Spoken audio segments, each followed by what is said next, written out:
ધોધમાર છેલ્લો રાઉન્ડ વિદાય પહેલા ગમરોળશે ગુજરાતને, તેની વાત કરીશું। આ ઉપરાંત વાત કરીશું કે અતિવૃષ્ટિથી નુકસાન થયું, જાહેરાત કરાય, પરંતુ આ જાહેરાત ખેડૂતો સુધી કેમ ન પહોંચી? ખેડૂતોને સહાયના નામે શા માટે કોણીએ માત્ર ગોળ ચોંટાડવામાં આવ્યો? અને વાત કરીશું કે કેસરીઓ ખેસ એ શું અપરાધનો પરવાનો છે? શા માટે ભારતીય જનતા પાર્ટી સાથે જોડાયેલા નેતા અને કાર્યકર્તાઓ અપરાધને અંજામ આપી રહ્યા છે? એની વાત કરીશું। પરંતુ શરૂઆત કરીએ વરસાદથી, કારણ કે આ ધોધમાર છેલ્લો રાઉન્ડ એટલે કે વરસાદ 5 તારીખે લગભગ વિદાય લઈ લેશે એવી અટકળો, એવી વાતો સામે આવી રહી છે। પરંતુ આ પહેલા એ ગુજરાતને બરાબરનો ગમરોળવાનો છે અને ગમરોળવાનું અલબત્ત શરૂ કરી દીધું છે, કારણ કે લાંબા વિરામ બાદ સાબરકાંઠામાં છેલ્લો વરસાદ કદાચ કહીએ તો પણ એ ખોટું નથી।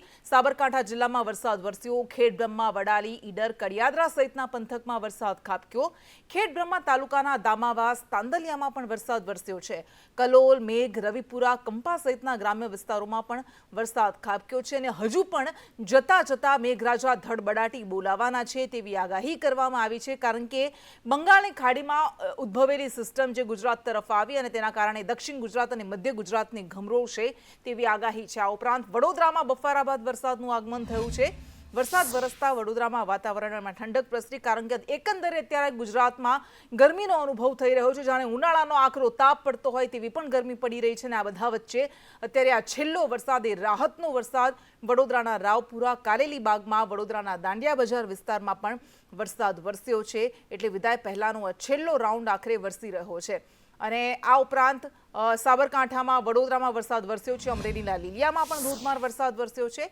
લીલિયા સહિત આસપાસના વિસ્તારોમાં વરસાદ ખાબક્યો। પુંજા, પાદર, અંટાળિયા, નાના લીલિયામાં પણ વરસાદ વરસ્યો છે અને હજુ પણ આવતીકાલથી વધારે આ વિસ્તારો વધશે જ્યાં વરસાદની આગાહી કરવામાં આવી છે। એટલે દક્ષિણ ગુજરાતમાં મોટાભાગે વરસાદની આગાહી કરવામાં આવી છે। શું આગાહી કરી છે? ગ્રાફિક્સના માધ્યમથી આપણે સમજવાની કોશિશ કરીશું કે કઈ કઈ તારીખે ક્યાં ક્યાં વરસાદની આગાહી છે। તો 26મી સપ્ટેમ્બરે દક્ષિણ ગુજરાતમાં ડાંગ અને નવસારીમાં ભારેથી અતિભારે વરસાદની આગાહી કરવામાં આવી છે। વલસાડમાં, દમણમાં પણ ભારેથી અતિભારે વરસાદ વરસશે। દાદરાનગર હવેલી કેન્દ્રશાસિત પ્રદેશમાં પણ ભારેથી અતિભારે વરસાદની આગાહી કરવામાં આવી છે। ઉપરાંત 27 સપ્ટેમ્બરે મધ્ય ગુજરાતમાં આ સિસ્ટમની અસર થશે। અમદાવાદ, આણંદમાં ભારેથી અતિભારે વરસાદ વરસી શકે છે, ક્યાંક છૂટાછવાયા હળવા ઝાપટા પણ પડી શકે છે। આ ઉપરાંત નર્મદા, ભરૂચમાં પણ, સુરતમાં 27 સપ્ટેમ્બરે ભારેથી અતિભારે વરસાદ વરસી શકે છે અને ડાંગ અને નવસારી, વલસાડ આ તમામ જિલ્લાઓ છે કે જ્યાં 27 સપ્ટેમ્બરે પણ ભારેથી અતિભારે વરસાદની આગાહી કરવામાં આવી છે। અને 28 તારીખની, કારણ કે આ 3 દિવસ એવા છે કે જ્યારે આ છેલ્લો વરસાદ વરસશે। ગાંધીનગર, અરવલ્લીમાં જ્યારે ઉત્તર ગુજરાતમાં તેની અસર દેખાશે અને મધ્ય ગુજરાતમાં પણ અસર દેખાશે। ગાંધીનગર, અરવલ્લી, ખેડા, આણંદમાં 28 સપ્ટેમ્બરે ભારેથી અતિભારે વરસાદ છૂટોછવાયો વરસી શકે છે। મહીસાગર, અમદાવાદમાં પણ ભારેથી અતિભારે વરસાદની આગાહી કરવામાં આવી છે। તો આ તમામ એ વિસ્તારો છે કે જ્યારે ભારે વરસાદ વરસશે। પરેશ ગોસ્વામી કે જેઓ હવામાન નિષ્ણાંત છે, તેઓ આગાહી કરી છે અને ઘણા સમય પહેલા જ તેમણે કહ્યું હતું કે જતા જતા આ 3 થી 5 દિવસ એવા છે કે જ્યારે ગુજરાતને મેઘરાજા બરાબરના ગમરોળવાના છે। પરેશ ગોસ્વામીએ શું કહ્યું, ક્યાં કેવો વરસાદ વરસશે, એમને સાંભળીએ। વરસાદી જે સિસ્ટમ છે એ આવનારા દિવસમાં એટલે કે 25 અથવા તો 26 સપ્ટેમ્બર સુધીમાં વેલમાર્ક લો પ્રેશર અથવા તો ડિપ્રેશનની કેટેગરી પ્રાપ્ત કરી શકે છે।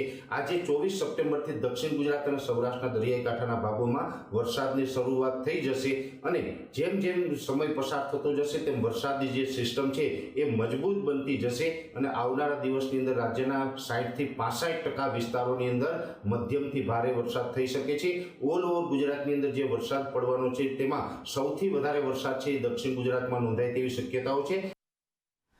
અને આ વખતે ગુજરાતમાં સારો વરસાદ વરસ્યો છે। હવે ગુજરાતમાં ચોમાસું તેના આખરી ચરણમાં પહોંચી ચૂક્યું છે, પરંતુ વિદાય લઈ રહેલા મેઘરાજા છેલ્લે પણ મધ્ય ગુજરાત અને દક્ષિણ ગુજરાતને બરાબરના ગમરોળવાના છે એવી આગાહી થઈ રહી છે।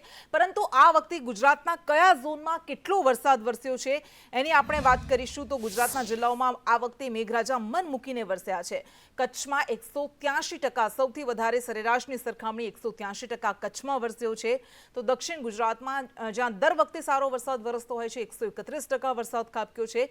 તો સૌરાષ્ટ્રના જિલ્લાઓમાં ઓવરઓલ 130% વરસાદ વરસ્યો છે. પૂર્વ અને મધ્ય ગુજરાતમાં પણ આ વખતે 130% વરસાદ વરસ્યો છે. શરૂઆતમાં રાહ જોવડાઈ, પરંતુ ત્યારબાદ સારો એવો વરસાદ વરસ્યો. ઉત્તર ગુજરાતમાં પણ 108% વરસાદ વરસ્યો છે. એટલે સરેરાશ 100% કરતા તમામ ઝોનમાં આ વરસાદ ખાબક્યો છે અને ગુજરાતમાં ઓવરઓલ 120% કરતા વધારે વરસાદ વરસ્યો છે. અને આમ તો એને જગતનો તાજ જેવા મોટા વિશેષણોથી નવાજવામાં આવે છે, પરંતુ આજે પણ આપણો ખેડૂત એ કુદરત પર બહુ મોટા ભાગે નિર્ભર છે. અને જ્યારે કુદરતની થપાટ લાગે ત્યારે ખેડૂત નિરાશ થઈ જાય છે. એને માથે કપાળે હાથ દઈને બેસવાનો વારો આવે છે. પરંતુ એકમાત્ર આશા આ ખેડૂતને હોય છે એ સરકાર પાસે હોય છે. ને એટલા માટે જે અતિવૃષ્ટિ પડે, અનાવૃષ્ટિ પડે કે માવઠું પડે, દર વખતે ખેડૂત કહે છે કે સરકાર આખરે અમને સહાય કરે તો અમે પાછા બેઠા થઈ શકીએ, અમે પાછા ઊભા થઈ શકીએ. પરંતુ જ્યારે આવું થાય ત્યારે સરકાર દ્વારા જાહેરાતો કરાય છે અને આ જાહેરાતનું અમલીકરણ કેટલું થાય છે એની વાત કરવી છે.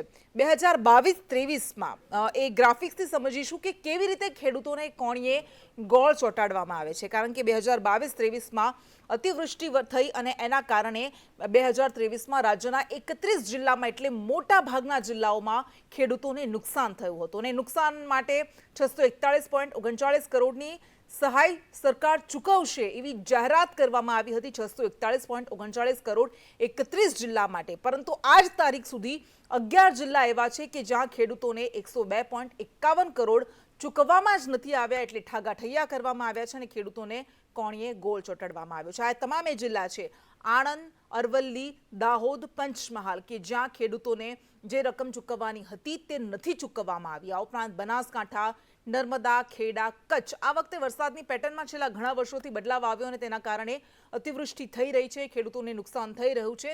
પરંતુ ખેડૂતોને જે જાહેરાત કરાય છે એ નવસારી હોય, જૂનાગઢ હોય, સુરત હોય, આ તમામ એ 11 જિલ્લાઓ છે કે જ્યાં ખેડૂતોને જે સહાય ચૂકવવાની જાહેરાત કરવામાં આવી હતી એ ન ચૂકવવામાં આવી અને ખેડૂતો રાહ જોતા રહ્યા, સરકાર રાહ જોવડાવતી રહી.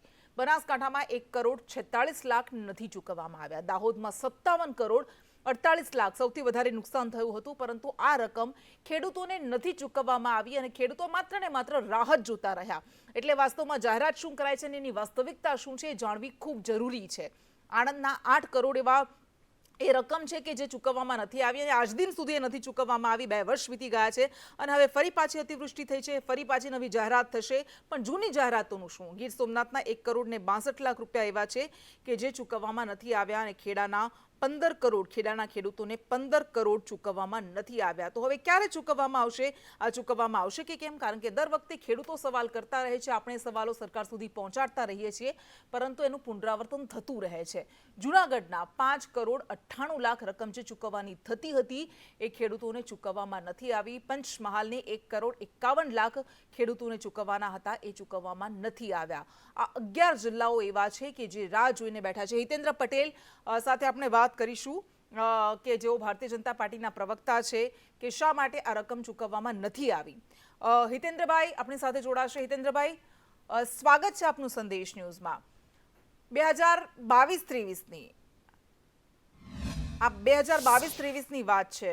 જે રીતે આંકડામાં બતાવ્યું કે 641 કરોડની જાહેરાત કરાઈ હતી, 120 કરોડ કરતાં વધારે રકમ છે કે ચૂકવવામાં જ ન આવી અને હવે ફરી પાછી નવી જાહેરાત થશે. તો જૂની જાહેરાતોનું શું?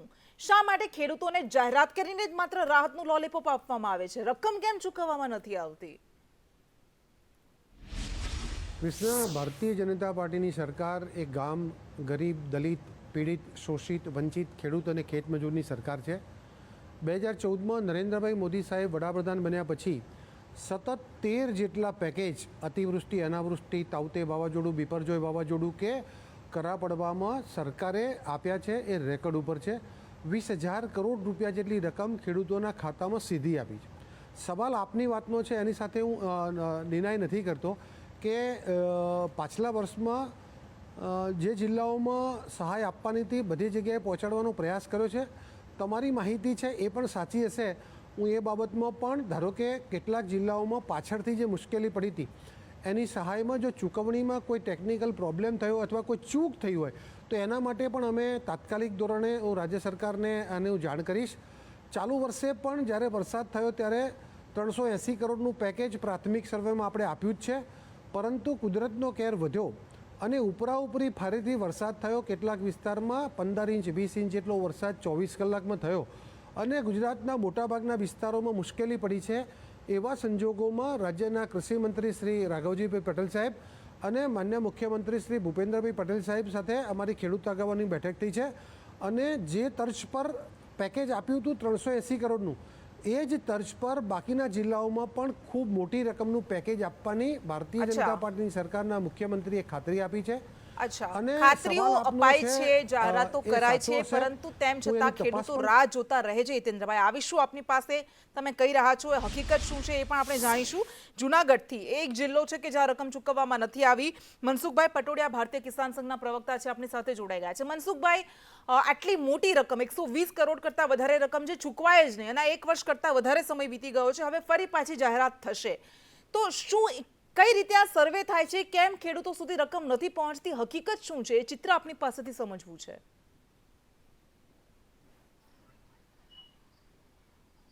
માત્ર જાહેરાતો થાય છે સરકાર તરફથી. જુનાગઢ 2022 ની અંદર જે કંઈ વરસાદ થયો એનો 6 કરોડ રૂપિયા જેવી રકમ બાકી છે. બીજા નંબરની અંદર 2022, 23 અને આ 24, આ 3 વર્ષની અંદર જે કંઈ જાહેરાતો કરવામાં આવી છે પણ ખેડૂતોને એની સહાય નથી મળી. એ રેકોર્ડ ઓફ રાઇટ છે.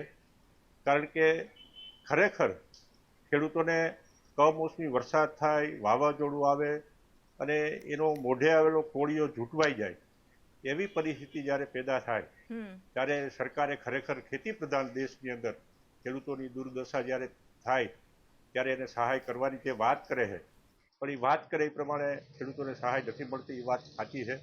કારણ કે આજે તમે રેકર્ડ ઉપરથી જે આંકડા રજૂ કર્યા છે એ બાબતે જુનાગઢ જિલ્લામાં 6 કરોડ જેવા પૈસા બાકી છે ખેડૂતોના. એટલે વાત ખાલી સરકાર એવી કરે છે કે રેકર્ડની અંદર કોઈ પણ સર્વેની અંદર કઈ ભૂલ થઈ છે એવી વાત કરે છે, પણ ખરેખર તો આવી કોઈ ભૂલ થતી હોતી નથી. જે ખેડૂતને નુકસાન થયું છે એને સરકારે આમ તો અત્યારે જે કંઈ ઇન્ટરનેટ દ્વારા સરકારને ખ્યાલ જ હોય છે કે ઘેડ વિસ્તારની અંદર પાણી ભરાણા જુનાગઢના, તો એની અંદર પાક પાકે એમ જ નથી એવી સ્થિતિ હતી. એ સરકારને ખ્યાલ જ હતો. તાત્કાલિક અસરથી ખેડૂતોના ખાતામાં પૈસા જવા જોઈએ. એક આખી જે કંઈ સહાય ચૂકવવાની છે ને એની અંદર સર્વે પછી પાછું આપવાનું, પછી એવું ના હોવું જોઈએ. નેટ ઉપર કેટલામો સર્વે નંબર છે, ક્યાં ખાતેદાર ખેડૂત છે, એને કેટલી નુકસાની છે એનો સર્વે થઈ જવો જોઈએ. અત્યારે આટલું બધું વિજ્ઞાન આગળ છે ત્યારે ગાંધીનગરમાં બેસીને કેમ ન સર્વે થાય અને કેમ ખેડૂતોને નુકસાન થાય એના પૈસા કેમ ન મળે? ખેડૂતો રાહ જોઈને બેહે અને એને બીજો પાક વાવી દે અને પછી ત્યાં સર્વે કરવા જાય ત્યારે જોવે તો એમ કે આ પાક તો ઊભો છે, અથવા તો મગફળી ધોવાઈ ગઈ હોય નીચેથી અને છતાંય લીલી પાન હોય એટલે એમ કે આમાં નુકસાની નથી. એટલે આવું ના હાલે. ખેડૂતોને ખોટી રીતે ભ્રમ પેદા ન કરો અને ખેડૂતોને ખરેખર સહાય ચૂકવવી હોય તો જે તે સમયે વરસાદ પડતો હોય, જે તે સમયે ઇન્ટરનેટ મારફતે આ સર્વે થઈ જવો જોઈએ. તાત્કાલિક અસરથી જે ખેડૂતના જે સર્વે નંબરની અંદર નુકસાની સામે દેખાય છે એને પૈસા મળવા જોઈએ. અમારી માંગણી એવી. બિલકુલ, આપની માંગણી સાચી છે. હિતેન્દ્રભાઈ, તમે સાંભળ્યું, આ ખેડૂત પોતે કહી રહ્યા છે અને ખેડૂત વારંવાર કહેતા જ રહે છે, સર્વેના નામ પર તો હંમેશા સવાલો ઉઠે જ છે, પરંતુ જાહેરાતોને આપણે ક્યાં સુધી આપણી ઉપલબ્ધિને સિદ્ધિ ગણતા રહીશું? એ ખેડૂતો સુધી સહાય તો પહોંચવી જોઈએ ને, નહીતર તો દાનત પર જ સવાલ ઉઠે. એ તો સ્વાભાવિક છે. કૃષ્ણ, એ જ વાત કરું છું કે 20,100 કરોડ જેટલી રકમ આપી છે. 101 કરોડ રૂપિયાની રકમની આપની જે જાણકારી છે એના માટે આપને અભિનંદન પાઠવું છું. સાથે સાથે હું તંત્ર સાથે પણ વાત કરીશ કે આ બાબતમાં ક્યાં શરત ચૂક થઈ છે, કોઈ ટેકનિકલ મુશ્કેલી છે કે આપણી સમજણફેર છે, એ બાબતનું ક્લેરિફિકેશન કરીશું. એટલા માટે કે સરકારની મનસા ખેડૂતોને પૂરક બનવાની સતત રહી છે અને એનો દાખલો એવો છે કે 2014માં સરકાર બન્યા પછી જે SDRFના નિયમો હતા એમાં સરકારે 2 વાર સુધારો કર્યો છે. એક સમય હતો કે આઝાદીથી 60 વર્ષ સુધી કોંગ્રેસની સરકારમાં 1 હેક્ટરની સહાય આપતા હતા. કોંગ્રેસની સરકારોની ક્યાં સુધી આપણે વાત કરતા રહીશું? હિતેન્દ્રભાઈ, આટલા વર્ષ થઈ ગયા, 30 વર્ષ કરતા વધારે સમય થયો આપની સરકાર છે, હજુ પણ કોંગ્રેસની સરકારોને ક્યાં સુધી આપણે જવાબદાર ગણાવતા રહીશું? ઠીક છે, આભાર આપ બંને અમારી સાથે જોડાયા એના માટે. અને હવે વાત કરીશું એ પ્રસાદની. આખા દેશમાં અલગ અલગ જગ્યાએ પ્રસાદને લઈને એક બાદ એક વિવાદ શરૂ થઈ રહ્યા છે, ત્યારે ડાકોરમાં મંદિરમાં પ્રસાદની યોગ્ય તપાસની માંગ કરવામાં આવી છે. મંદિરના પૂજારીએ લાડુના પ્રસાદની તપાસની માંગણી કરી છે. પૂજારીએ પોતાના સોશિયલ મીડિયામાં પોસ્ટ કરી છે. બોક્સમાં લાડુના પ્રસાદનો વિડીયો તેમણે પોસ્ટ કર્યો અને તિરુપતિ મંદિરની જેમ મંદિરમાં તપાસની તેમણે માંગ કરી છે. 3 થી 4 દિવસમાં પ્રસાદ બગડી જવાનો પણ તેમણે આક્ષેપ લગાવ્યો છે. મંદિરના પૂજારીની આ પોસ્ટને લઈને ચર્ચાએ જોર પકડ્યું છે. તો આખરે આ વધુ એક પ્રસાદને લઈને જે પોસ્ટ થઈ છે એને કારણે પ્રસાદની તપાસ કરવાની માંગ થઈ રહી છે. કરુણેશ પંચમવેદી આપણી સાથે જોડાયેલા છે. કરુણેશ, ડાકોરમાં આ પહેલા પણ આપણને ખબર છે કે વિવાદ થયો હતો પ્રસાદને લઈને, કારણ કે ગુણવત્તા જે મટીરિયલનો ઉપયોગ થાય છે, ઇન્ગ્રેડિયન્ટ્સનો ઉપયોગ થાય છે, ઘીનો ગુણવત્તાને લઈને સવાલો ઉઠ્યા હતા. આ પૂજારી દ્વારા પોતાના દ્વારા જ હવે પ્રસાદીની યોગ્ય તપાસની માંગ કરવામાં આવી છે. કારણ શું છે, શું એમનું કહેવું છે? જી કૃષ્ણ, સમગ્ર મામલાની વાત કરીએ તો અત્યારે જે તિરુપતિ મંદિરનો જે વિવાદ છે તેને લઈને હવે ડાકોરના પ્રસાદની જે ગુણવત્તા છે તેને લઈને પણ હવે સવાલ ઉઠ્યા છે. અને સવાલ જે ઉઠાવનાર છે એ ડાકોર રણછોડરાયજી મંદિરના જે સેવક છે એ સેવક આશીષભાઈ સેવક દ્વારા આ સવાલ ઉઠાવવામાં આવ્યો છે. આ સાથે તેમણે સોશિયલ મીડિયામાં પોસ્ટ પણ મૂકી છે અને પોસ્ટ મૂકીને લાડુની પ્રસાદીનો વિડીયો પણ તેમના દ્વારા અપલોડ કરવામાં આવ્યો છે. તેમનો આક્ષેપ એ છે કે અત્યાર સુધી ડાકોરમાં જે ઘી આવતું હતું તે ઘી અને તે ઘીનો જે પ્રસાદ બનતો હતો તે પ્રસાદ મહિનાઓ સુધી રહેતો હતો. અને અત્યારે જે અમૂલનું ઘી વાપરવામાં આવે છે ત્યારે અમૂલના ઘીનો જે પ્રસાદ બનાવવામાં આવે છે તે પ્રસાદ ફક્ત 3 થી 4 દિવસ સુધી જ રહે છે અને ત્યારબાદ તે બગડી જાય છે. તે પ્રકારનો આક્ષેપ કરતી તેમને પોસ્ટ પણ મૂકી છે અને તેમને નિવેદન પણ આપ્યું છે. અને સાથે સાથે એ પણ કહ્યું છે કે આની યોગ્ય રીતે તપાસ કરવામાં આવે અને તપાસમાં જે રિપોર્ટમાં સામે આવે તે રિપોર્ટ જનતા સમક્ષ, તમામ લોકો સમક્ષ રજૂ કરવામાં આવે. આ પ્રકારની આક્ષેપ કરતી તેમને એક પોસ્ટ મૂકી છે. બિલકુલ કરુણેશ, આભાર આપનો. બિલકુલ આભાર આપનો તમામ વિગત માટે. એટલે આ પહેલા આપણને ખબર છે અંબાજીના પ્રસાદનો વિવાદ ઉભો થયો હતો અને ગુણવત્તાને લઈને સવાલ ઉઠ્યા હતા. હવે પૂજારી દ્વારા, સેવક દ્વારા જ કહેવામાં આવી રહ્યું છે તપાસ થવી જોઈએ. તેમણે શું કહ્યું છે એ સાંભળીએ. એવી રીતે તિરુપતિ મંદિરના પ્રસાદની તપાસ થઈ, એવી રીતે ડાકોર મંદિરના પ્રસાદની પણ તપાસ થવી જોઈએ. કારણ કે પહેલાં જામખંભાળિયાનું ઘી આવતું હતું, 1 મહિના સુધી લાડુને કશું થતું નહોતું. આ અત્યારના જે ઘીમાં 4-5 દિવસમાં લાડુમાં સ્મેલ આવવા મળે છે, લાડુ વરતા નથી. મારી એ માગણી છે અને લાગણી સાથે કહું છું કે તપાસ થવી જોઈએ, સ્પેશિયલ રિપોર્ટ થવો જોઈએ. તો ખુદ આ સેવક આશીષભાઈ આપણી સાથે જોડાયેલા છે. આશીષભાઈ, સ્વાગત છે સંદેશમાં. અત્યારે અલગ અલગ જગ્યાએ તિરુપતિનું આપણે સાંભળ્યું મંદિરની, પછી અત્યારે ઘણી બધી જગ્યાએ સિદ્ધિવિનાયક મંદિરમાં પણ પ્રસાદનો એક વિડીયો સામે આવ્યો છે કે પુષ્ટિ નથી કરતા અમે, પણ એ વિડીયોને લઈને પણ વિવાદ થયો. આ બધા વચ્ચે હવે તમે માંગ કરી રહ્યા છો કે તપાસ થવી જોઈએ પ્રસાદની, તો તમને એવું કેમ લાગે છે? એની પાછળનું કારણ શું છે? કે મને પણ એવું શંકા જાય છે કે અહીં ભીડ છે, લાડુ વરતા નથી, 3 દિવસની અંદર લાડુનો સ્મેલ આવે છે. એટલા માટે મને શંકા છે કે આ અહીં તપાસ થવી જોઈએ. અને 1975માં સેવક આગેવાનો દ્વારા એક અરજી આપવામાં આવી છે કે અમૂલનું ઘી વાપરવું નહીં 1975માં. તે છતાંય નવા ચેરમેન શ્રી નિમાયા પછી અમૂલનું ઘી ચાલુ કરવામાં આવ્યું. અચ્છા, આપને એવું લાગે છે આશીષભાઈ કે કારણ કે પ્રસાદની જ્યારે વાત હોય ત્યારે તો એવું કહેવાય છે કે ક્વોલિટી કંટ્રોલ આખી સિસ્ટમમાંથી પસાર થાય છે, આખી પદ્ધતિમાંથી પસાર થાય છે અને ત્યારબાદ એ શ્રદ્ધાળુઓ સુધી પહોંચે છે. શ્રદ્ધાળુઓને આસ્થાની ખુદ માતાજીનો પ્રસાદ છે, ખુદ ભગવાનનો પ્રસાદ છે, એવી જ રીતે આરોગતા હોય છે. પણ એમાં જો આવી રીતે ચેડા થતા હોય તો તમને નથી લાગતું કે ખૂબ ગંભીર વાત છે?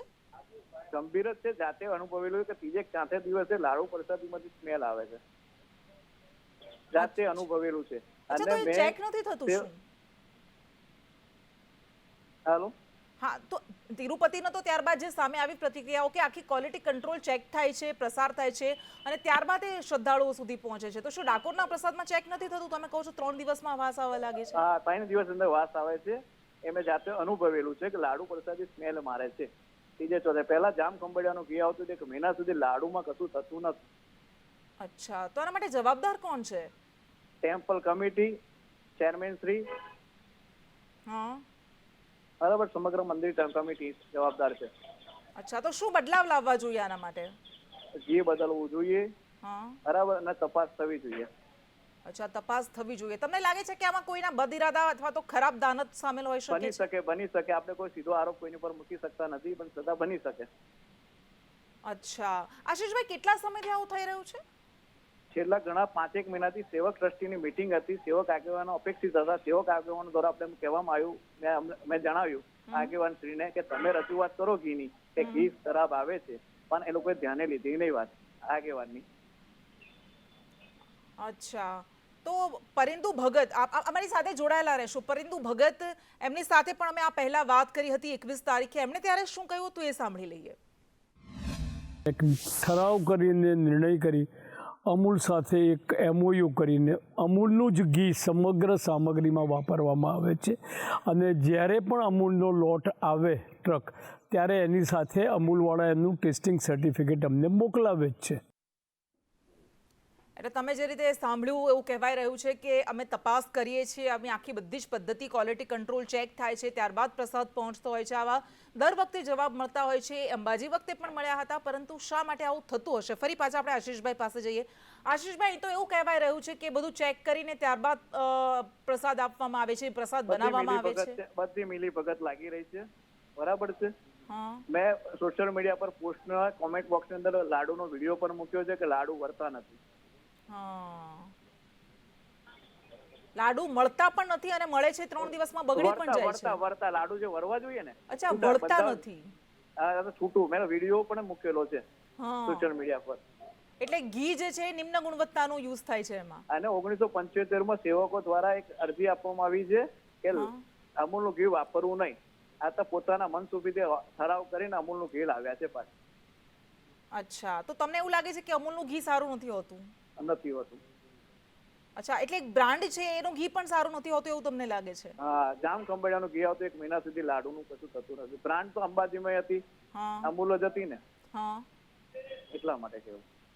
અચ્છા, ક્યાંક તો પછી મિલીભગત હોય અમૂલ ઘી વાળા, જો કમિશન ની એવી પણ બની શકે છે. અચ્છા, કોની સાથે મિલીભગત હોઈ શકે છે? કોની હોઈ શકે છે? મને શંકા જાય છે. હું કોઈ પર સીધો આરોપ કરતો નથી.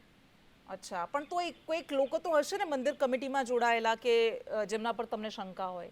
શંકા temple committee, total temple committee પર કે તમને 1975 માં સેવક આગેવાને ના પાડી કે અમૂલ ઘી નહીં વાપરો, તે છતાં તમે ઠરાવ કરીને લાવો છો, એનો મતલબ એની અરજી પણ મારી જોડે છે. 1975 માં રણછોડભાઈ બાલુભાઈએ અરજી કરી છે સેવકે, એને અરજીની કોપી પણ મારી સાથે છે. અચ્છા, તમે તમારી આ વાત મૂકી હતી ખરા પહેલા જે ટેમ્પલ કમિટીના લોકો છે એમની સામે કે આ ન થવું જોઈએ? મૂકી છે પણ ધ્યાને લેતા જ નથી. અચ્છા, કેમ ધ્યાને નથી લેતા? કોઈ જવાબ આપે છે? કોઈ જવાબ અત્યારે કોઈ જવાબ જ આપવો બંધા નહીં. ઇન્ટરવ્યુ લેવા પણ ઘણા મીડિયા વાળા ગયા પણ ઇન્ટરવ્યુ આપતા નથી મેનેજરથી. અચ્છા, એટલે તમને એટલા માટે એવું લાગે છે કે બધા લોકોની મિલીભગત હોઈ શકે છે કમિશનના ખેલમાં? હા. અચ્છા આશીષભાઈ, સંદેશના માધ્યમથી તમે શું કહેવા માંગો છો? શું સંદેશ આપવા માંગો છો? શું માંગ મૂકવા માંગો છો? તપાસ, મારે મંદિરના પ્રસાદની તપાસ થવી જોઈએ, મારી માંગણીને લાગણી છે, બરાબર છે. હા. અચ્છા, કોઈ નેતાઓ તમને લાગે છે કે આમાં એમની સંડોવણી ક્યાંય હોઈ શકે? કારણ કે આવું બનતું હોય છે. એવું બની શકે છે, પણ હું આ મેં સેવક તરીકે મને મારે જ્યારે દેખાયું કે મને લાગી રહ્યું છે કોઈ સાંભળતું નથી, મેં સોશિયલ મીડિયા પર મેં ખાલી પોસ્ટ મૂકવા દો, એનું શું રિઝલ્ટ મળે છે મને? બિલકુલ ઠીક છે આશીષભાઈ, આભાર આપનો સંદેશ ન્યૂઝ સાથે વાતચીત કરવા માટે. તો ખુદ સેવક કહી રહ્યા છે કે આ પહેલા પણ તેમણે કહ્યું છે 3 થી 4 દિવસમાં આ બગડી જાય છે, લાડુ વળતા નથી કારણ કે નિમ્ન ગુણવત્તાનું ઘી યુઝ થાય છે, એનો ઉપયોગ થાય છે, પરંતુ તેમ છતાં સાંભળવામાં નથી આવતું. એટલે એમનું કહેવું છે કે ટેમ્પલ કમિટી શંકાના દાયરામાં છે અને તેની નિષ્પક્ષ તપાસ થવી જોઈએ.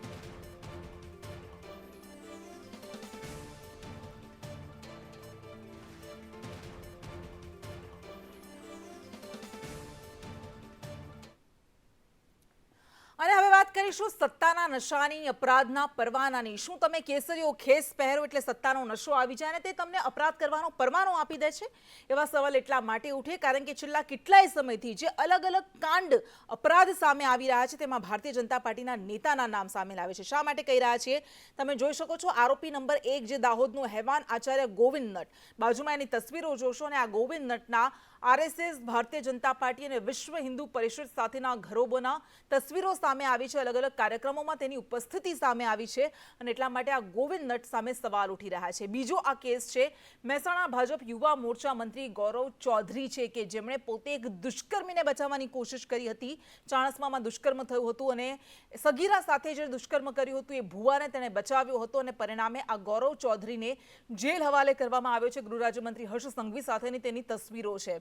ત્રીજો આવો આરોપી છે પરિણીતા પર દુષ્કર્મનો આરોપી આકાશ ગોહિલ, જે પરિણીતાના ઘરમાં ઘૂસી ગયો હતો, પરિણીતા પર દુષ્કર્મ કર્યું હતું અને આ પહેલા પણ તેણે મહિલાઓ સાથે અનેક સ્ત્રીઓને બ્લેકમેલ કરી હતી ભૂતકાળમાં, તેવા આરોપ લાગી ચૂક્યા છે. રંજનબેન ભટ્ટ સાથે તેની તસવીરો છે, હેમાંગ જોશી સાથે જે વર્તમાન સાંસદ છે એમની સાથે તસવીરો છે, કેતન નામદાર સાથે તસવીરો છે, આ ઉપરાંત ધર્મેન્દ્ર સિંહ સાથે પણ ધારાસભ્ય છે એમની સાથે પણ એ તસવીરો છે, એમની નજીકનો છે એવું માનવામાં આવી રહ્યું છે, એવું કહેવાય રહ્યું છે અને પરિણામે આ સવાલો ઉઠી રહ્યા છે. ચોથો આરોપી રાજકોટમાં દારૂકાંડમાં ખુદ એક ભાજપ નેતા સામેલ થયો અને આખરે તેને સસ્પેન્ડ કરવામાં આવ્યો. એવું કહેવામાં આવ્યું કે અમુક કેટલાક નેતાઓ આવા હોઈ શકે છે, અમને ખબર ન પણ હોય.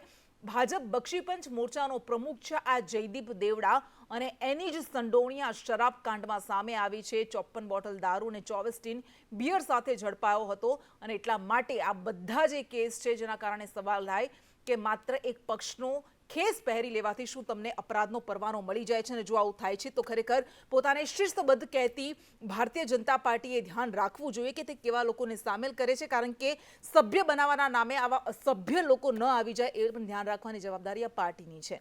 અને આ સાથે જ આ બુલેટિનમાં હાલ બસ આટલું. તમામ મહત્વપૂર્ણ સમાચાર માટે જોતા રહો સંદેશ ન્યૂઝ. નમસ્કાર.